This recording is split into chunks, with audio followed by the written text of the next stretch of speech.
Bonjour à tous et bienvenue dans cette nouvelle interview consacrée à la résilience et notamment de rebondir après cette période de Covid-19.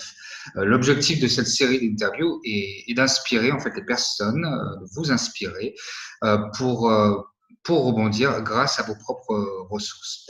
Aujourd'hui, j'ai le plaisir de recevoir Dominique Monami. Dominique Monami qui est une ancienne joueuse de tennis professionnelle belge qui a été la première tenniswoman à rentrer dans le top 10 mondial et qui a également été médaillée olympique à Sydney en 2000.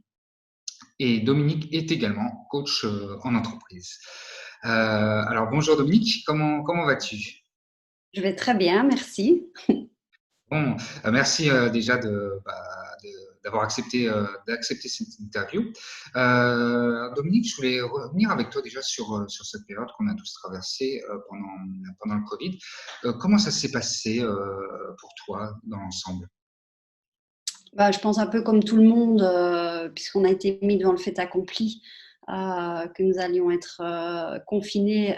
Il y a eu une période tout d'abord d'adaptation, puis forcément une période un peu de crainte de savoir qu'il y ait une possibilité qu'on soit contaminé et qu'il y a quelque chose qui soit quand même, d'un point de vue santé, impactant.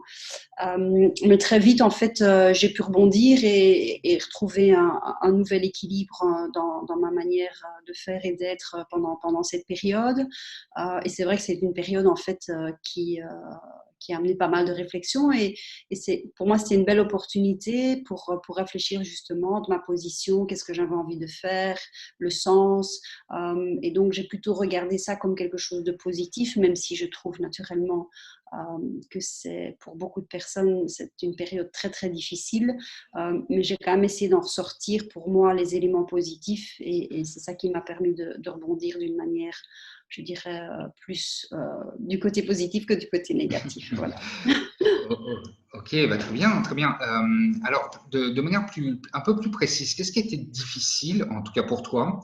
Quels ont été les moments les plus délicats, les plus difficiles, que ce soit au niveau pro ou perso, pendant le Oui, confinement? déjà, si on regarde d'un point de vue professionnel, toutes mes activités sont arrêtées puisqu'elles sont toutes liées à un contact humain ou de groupe de personnes, et également d'événements sportifs puisque je fais des commentaires pour la télévision. Donc, tous mes coachings individuels, toutes mes présentations, mes workshops et également mes conférences ont été supprimés. Donc, il y a déjà ce premier aspect-là.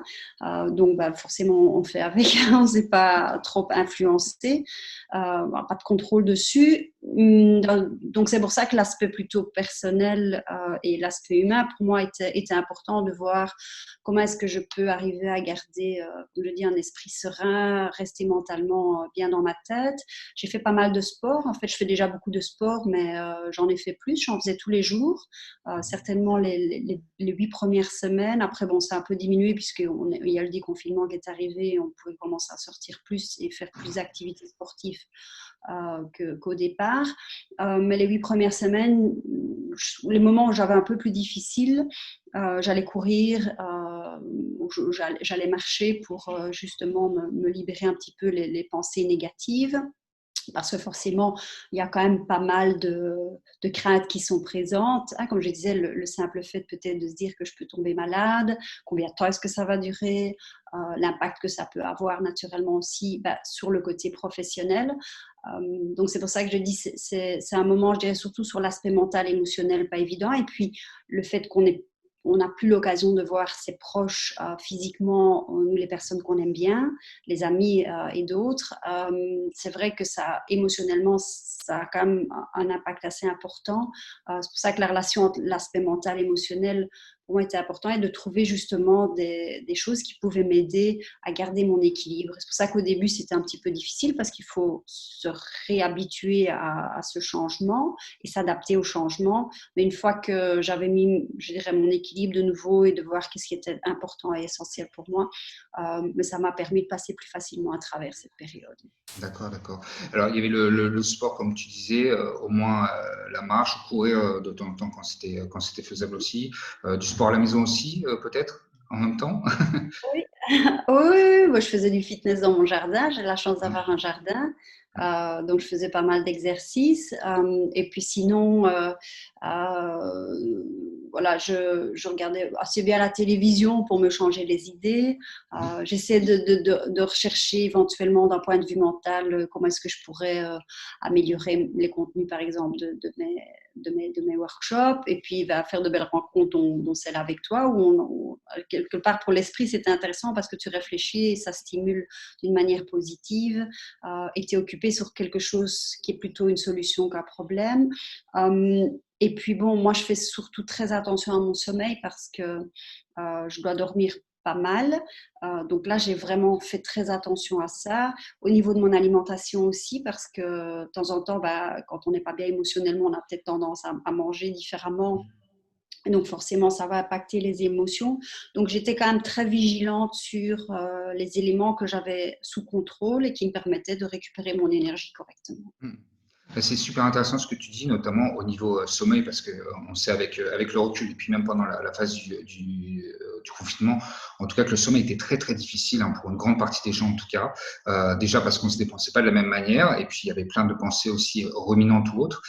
Donc c'est Ouais. intéressant ce que tu dis de pouvoir, en tout cas pour toi, tu as eu cette prise de conscience, parce que bien sûr tu es aussi un peu là-dedans déjà, mais en tout cas cette prise de conscience que le sommeil était important, était essentiel de pouvoir garder un rythme cohérent, correct. Et au niveau alimentaire aussi, ça c'est vrai que c'est essentiel. Je voulais revenir sur un point que tu as utilisé aussi tout à l'heure, enfin que tu as abordé tout à l'heure, qui concernait le niveau du contact social, parce que c'est vrai que au niveau social, on a été bien impacté. En tout cas, physiquement, on ne pouvait plus voir nos proches ou même notre entourage professionnel. Pour toi, est-ce que tu as mis des choses en place ou pas? Qu'est-ce qui s'est passé au niveau social, en tout cas pour un petit peu avancer là-dessus, sur cette partie-là? Oui, alors, bon, on est resté dans notre bulle avec mon mari et ma fille, donc ça, c'était déjà assez restreint. Euh, alors, les contacts qu'on a eus, c'est forcément avec les enfants de mon mari et ma sœur. Avec ma sœur, bon, elle n'est pas très, très ordinateur et autres, donc c'était plutôt par le téléphone qu'on restait en contact.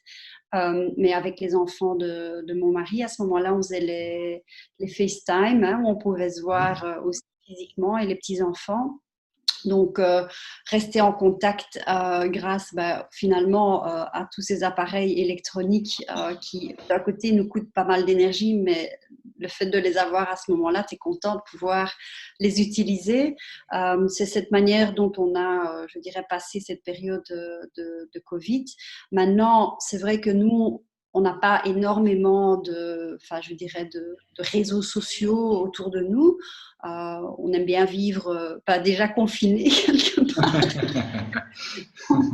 Donc, ça n'a pas été un gros changement de ce côté-là, mais les êtres chers, ceux voilà, qui comptent beaucoup pour nous, et même les quelques amis, là où on est resté en contact, où on les a vus à distance, à partir du moment où on pouvait avoir une personne supplémentaire avec qui on avait un contact, parce qu'on a des amis qui habitent pas très loin de la maison, on a mis ça en place. Mais c'est vrai, quand on regarde la différence entre enfin, je veux dire, le contact physique et je dirais le contact virtuel, ça reste quand même quelque chose de différent. Il y a quand même un manque quelque part.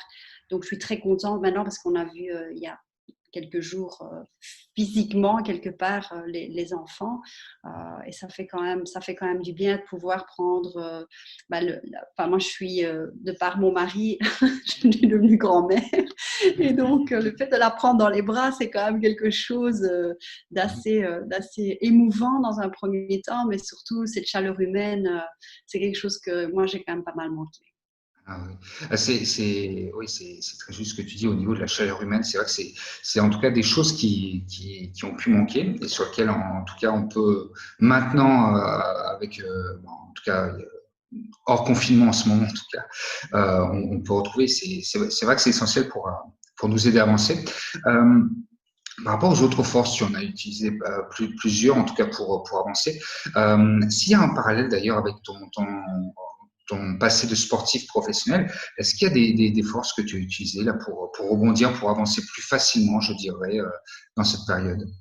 Oui, mais comme je dis, c'est déjà de prendre un petit peu de recul par rapport à la situation et de l'analyser avec un regard assez ouvert et de voir voilà, sur quoi est-ce que j'ai de l'impact, qu'est-ce que je peux changer, plutôt orienter son esprit vers quelles sont les solutions que je pourrais apporter pour me mettre dans les meilleures conditions ou bien me sentir.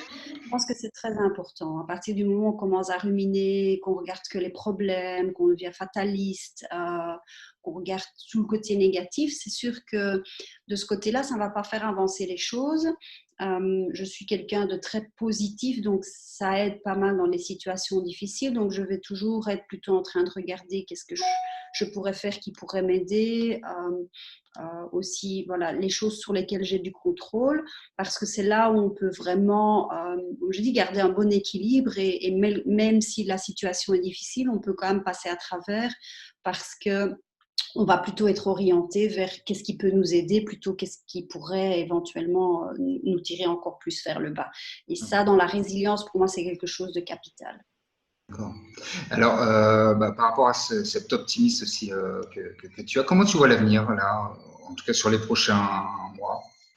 J'espère personnellement qu'on ne va pas partir sur une deuxième vague, même si j'ai un petit peu des craintes vu l'évolution et depuis le déconfinement, on voit que ça part un petit peu en vrille. J'espère que ça ne va pas être le cas. Je pense que le moment où on aura l'occasion d'avoir je dirais un vaccin, je crois que là, à ce moment-là, ça va être le moment où les choses pourraient revenir. Alors, revenir totalement à la normale, non, parce qu'il y aura eu des changements qui sont passés, mais au moins où il n'y aura pas, je dirais, dans son subconscient, cette idée de pouvoir encore éventuellement se choper le virus et éventuellement même avoir un impact sur les autres, hein, parce que quelque part, moi, je suis en très bonne santé. Je ne pense pas que je fais partie de la catégorie des personnes qui pourraient être gravement malades, mais mon mari, par exemple, qui a son système immunitaire très faible, lui, par contre, pourrait tomber malade. Donc, il reste quand même toujours, malgré tout, cette arrière-pensée qui est là. Donc, il y a quand même toujours un petit côté être attentif par rapport à la situation. Et puis surtout, respecter les règles, pour moi, c'est super important parce que tout ce qui s'est passé avant pour les gens qui travaillent dans le milieu médical, c'est aussi une marque de respect par rapport à ce qu'ils ont fait.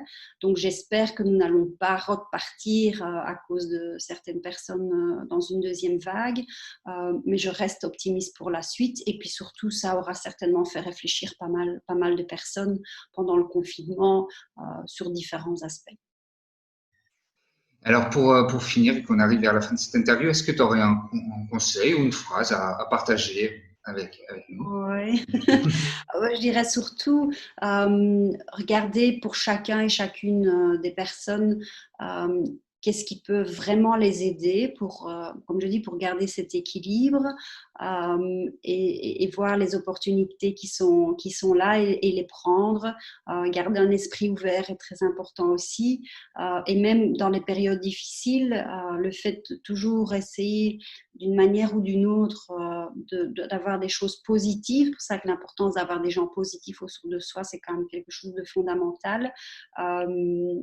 Je pense que là, ça peut vraiment aider. Donc, c'est vraiment à la recherche, pour clôturer et résumer le tout, c'est vraiment à la recherche des choses positives qui peuvent aider les personnes à passer à travers des moments difficiles pour rebondir d'une manière positive.